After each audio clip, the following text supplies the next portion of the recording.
नमस्कार।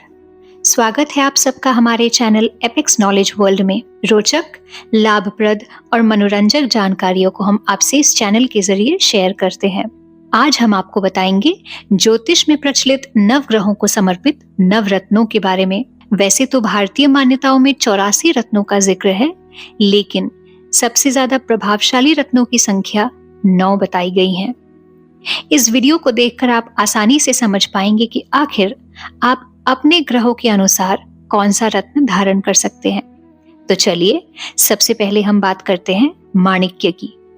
माणिक्य को सूर्य का रत्न माना जाता है। इसको अंग्रेजी में रूबी कहा जाता है, जिसका रंग गुलाबी या सुर्ख शाम होता है। कभी कभी ये काले रंग में भी पाया जाता है। इस रत्न को अरबी भाषा में लाल बदख्शां कहते हैं, जो कुरुंदम समूह का रत्न होता है। माणिक्य में गुलाबी रंग सर्वश्रेष्ठ माना जाता है।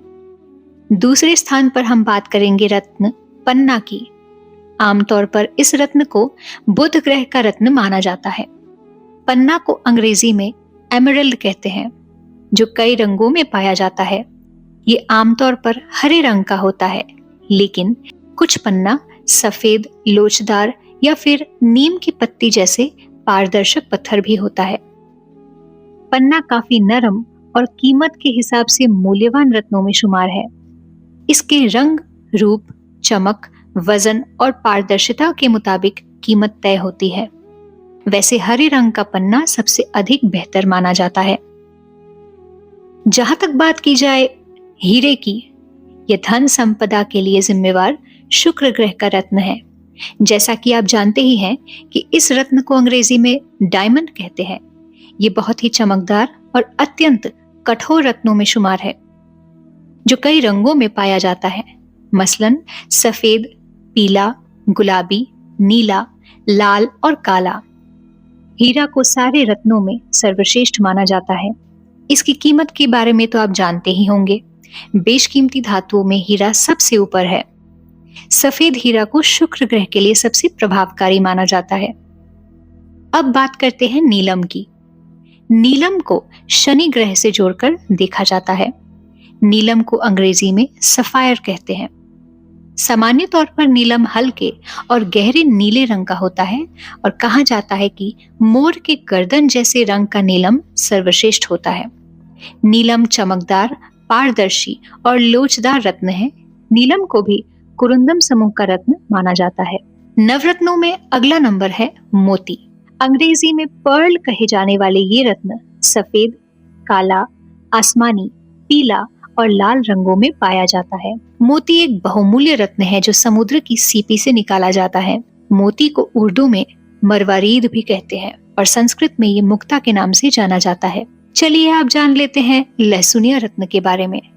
तो आपको बता दें कि इस रत्न को केतु ग्रह से जोड़कर देखा जाता है। रत्न में बिल्ली की आंख की तरह सूत का पाया जाना इस रत्न को खास बनाता है।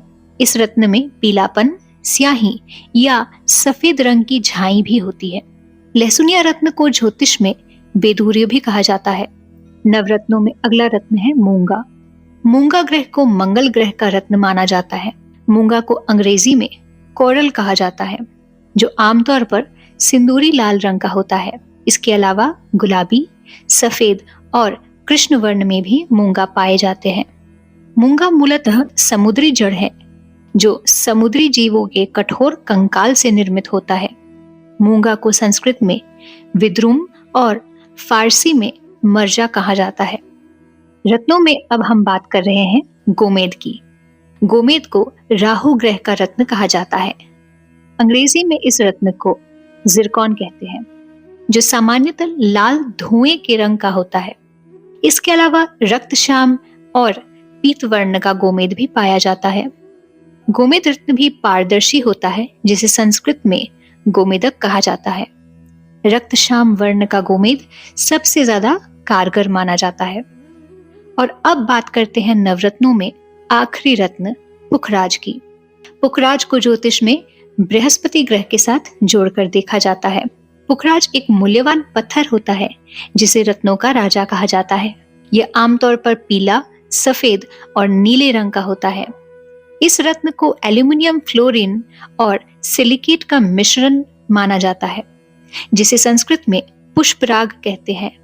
अमलतास के फूलों के रंग का पीला पुखराज सर्वश्रेष्ठ माना जाता है। तो ये थी नवरत्नों के बारे में जानकारी। उम्मीद है आपको हमारा ये वीडियो पसंद आया होगा। इसी तरह की रोचक जानकारी के लिए आप हमारे चैनल को सब्सक्राइब करें और वीडियो को शेयर करना ना भूलें।